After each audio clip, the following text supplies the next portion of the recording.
Hi. My name is Ben, and I'm a workaholic. It's true. I am. I've come to terms with that in recent years. I enjoy working. I've been working for someone in some capacity since I was 15 years old.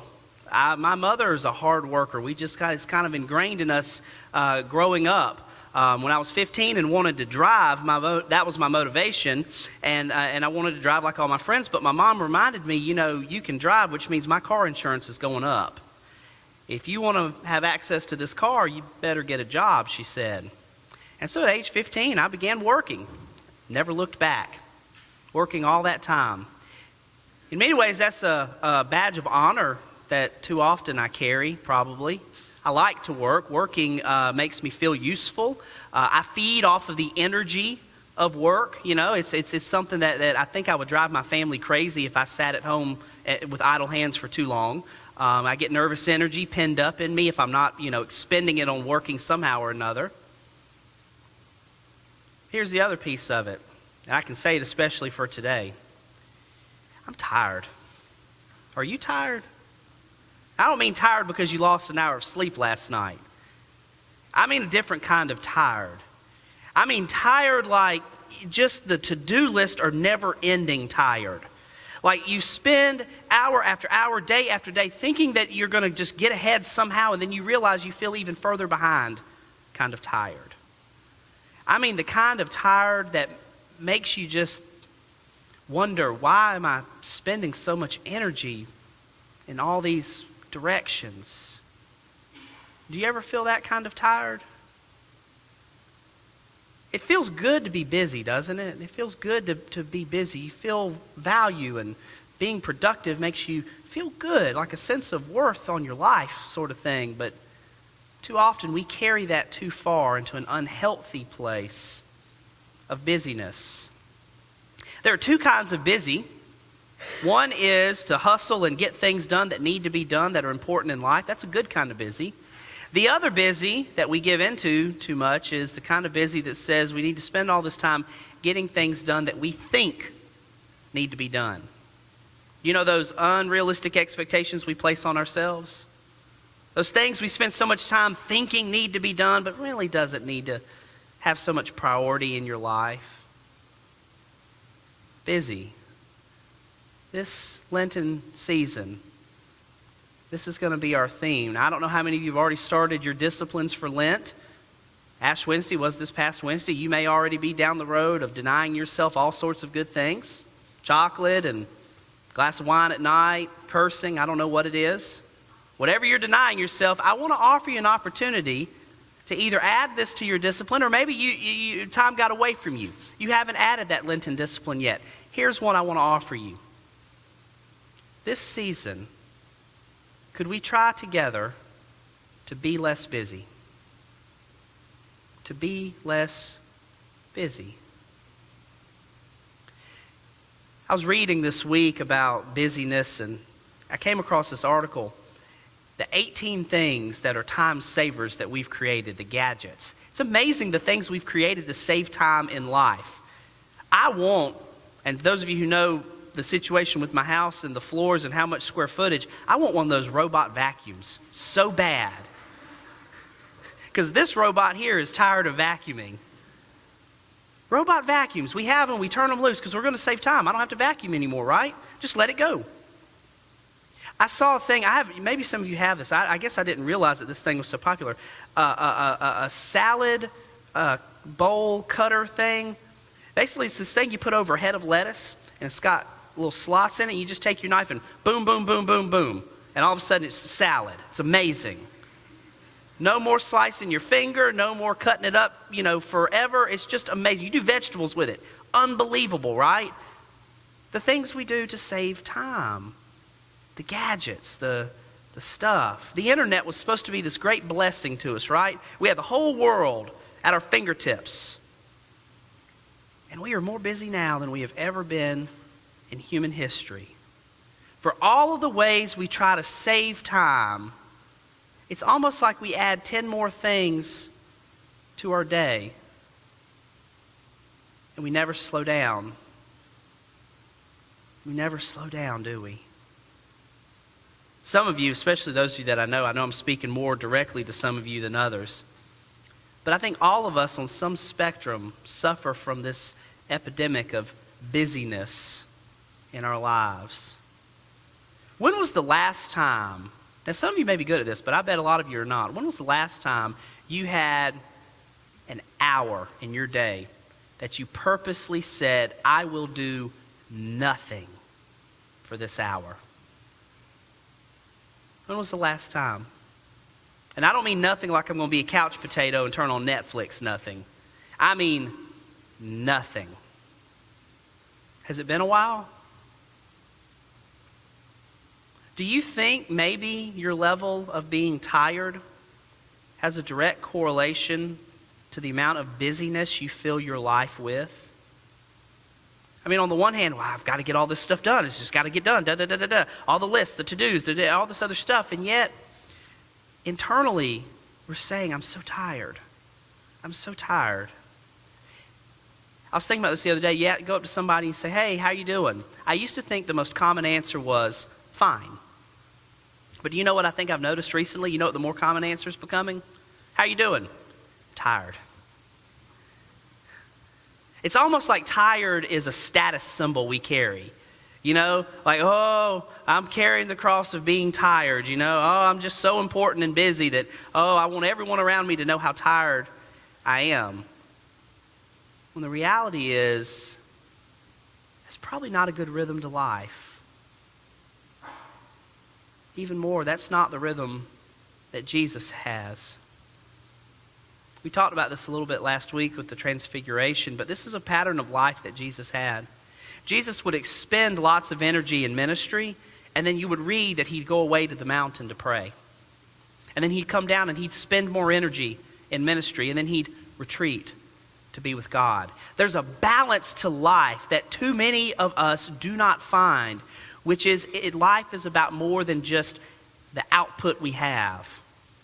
Somewhere in life, we have to put something back in to nourish our souls, to feed us, to connect us to the things that matter. Not all the junk that we stay busy with, but the things that matter. It's almost ironic to think the very best versions of ourselves is not the busiest version of ourselves. It's the balanced version. Work and play, play and work. Or I think about it the way the Benedictines do. Ora e labora is the mantra of the Benedictines. To pray and to work and to pray. And the monks work very hard and they pray very hard. But there's a balance in that at some point your work becomes your prayer and your prayer becomes your work. And it's a balanced life that knows limitations, that knows not to push the busyness into utter fatigue, that knows how to connect with things of deep meaning and value. Are you tired? Hear the good word from Jesus, spoken into your tired and fatigued souls, spoken into our tired and fatigued souls today. Come to me, he says, you who are weary and carrying heavy burdens. I'll give you rest. Take my yoke upon you, Jesus says. My yoke is gentle and humble, and your soul will find rest. He says, learn this way. We have an invitation during this season of Lent to cast our worries and our busyness on Jesus. To try to undo some of the frantic pace that we've written our lives with, that every day the rhythm is so choppy and frantic and scattered and torn and stretched. But maybe this season we have an invitation to slow down a little bit, to be more unhurried with our days. What is it for you that you could possibly cut out of your day, even, to be a little less hurried and frantic? I did this experiment this morning very early. You don't have to rank these in order. If you want to write them down, you can, or you can just keep memory in your head. Begin to think, and I don't mean think hard, I mean the things that come right off top of your head. Begin to think, what are the things that you value most in life? Go. Things you value most. What are the most important things in your life?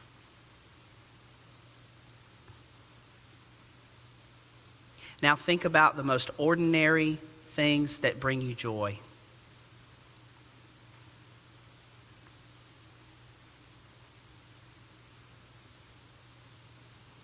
I began to think of those this morning in no particular order. My family. I love being with my family. They really are my favorite people. You can tell Katie I said that. She's upstairs with a sick child today. But I really do love being with them. They give me joy. I have this simple discipline that I've developed that's really been life-giving, that early in the morning, I get up earlier than I used to, and I journal and I read scripture. And in the quiet of the morning, I love to look out the window and just watch the day come alive. Simple. But it brings me joy. I love sports. I'm a big sports fan. But there is something about sports that just, I love it. It's just, it's an escape, but it's a source of joy. I love being your pastor, and I'm not just saying that to, earn credit with you. But one of the temptations that I struggle with in life is so much of my work gives me life. And I have to be more aware of the boundaries to say, that's enough for today. That's enough. Because it's so fun. But I love to pour myself into that work. And it brings me joy. What are the things you thought of? Simple things. I'm loving watching the world transition into spring. I'm so lucky that I've watched these azaleas go in the last 2 weeks from buds to full bloom. Telfair Square is absolutely gorgeous. Simple. What did you think of? When I sat down and actually made this list, you know what I didn't write down and never even crossed my mind? Checking emails. Never thought about that. Turning on the news to see whatever the breaking story of the day is that's going to get everyone in an uproar. That never crossed my mind. And I'm bad about this one. I didn't write down surfing around social media. But guess what? Those things, I spend too much of my time doing those and not enough focusing in on that list of things that bring me the most joy and meaning in life. Taking the time to not be so hurried that even the simple things I can savor even more. What are the distractions you could cut out of your life in order to take that list that you thought of or wrote down and pour yourself more into that list, into the people maybe you named or the things that you just enjoy the most, even the simplest things, to savor those moments more. Maybe for you it is that first taste of hot coffee in the morning. It's a pretty nice feeling, isn't it? We're so busy, we just guzzle it down just to get enough caffeine to go into the day. How could you slow your morning down? Ease into it. It's going to take some discipline. You have to go to bed earlier the night before, probably. You're going to have to order your task in such a way that you're not so frantic that you're tired all the time. You have to be mindful. This series, we're going to unfold ways that we can connect with the meaningful things in life more and more, God or relationships, different things like that. But I want you to see it as an invitation into discipline, which is a word we don't always like. But the reality is that discipline can open us up to a life of deep and rich meaning, to focus us more intently on things that really matter and keep us a little less distracted from the things that just don't matter at the end of the day. Here's your challenge. I want you to take this home and think about it. I want you to stitch into every day 15 minutes. 15. I said an hour earlier. I'm going to give you 15 because it's hard. 15 minutes of what I'm calling be less busy time. What are the 15 minutes of the day? Maybe you're a morning person, it's the first 15 minutes of the day. Maybe you're a night owl and it's that last 15. Maybe it's somewhere in between. 15 minutes of be less busy time. What are the things you could cut out of your life to focus in that 15 minutes on something that truly matters? Or something so incredibly ordinary that you miss it for being so hurried. Brene Brown has this wonderful saying that I found just yesterday. She says that joy comes in the ordinary moments of life. But she said we're so busy chasing the extraordinary, we risk missing the joy. 15 minutes in your day. Be less busy time. And I want to hear stories. I want you to tell me about them. Email them to me. But don't be so wrapped up in emails that becomes a burden either. Maybe you want to even share with others. Social media, that's a good healthy use of it. Here's a be less busy moment in my day. The most ordinary thing ever. Take a picture of it and share it with somebody. I want to hear about this. We have 40 days to reprogram our life and live into the wonderful rhythms of Jesus, who says if we'll slow down, be a little less hurried, that he'll take our burdens and carry them for us. And in return, he'll give us a yoke that is so light and so gentle and so life-giving. This Lent, let us connect more deeply with the one who loves us beyond measure, that we may love others the same. Amen.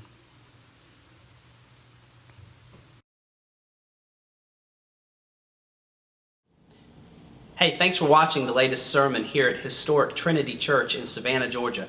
I'm Reverend Ben Gosden. I'm the senior pastor here at Trinity Church. And I want to take this opportunity to invite you. If you're ever in Savannah, Georgia, we would love for you to visit us on Sunday morning at 11 o'clock. We're located on Telfair Square, been here since 1848. Also, you can check out the comments below for a way to give if you feel so led. Again, you're welcome anytime here at Trinity Church.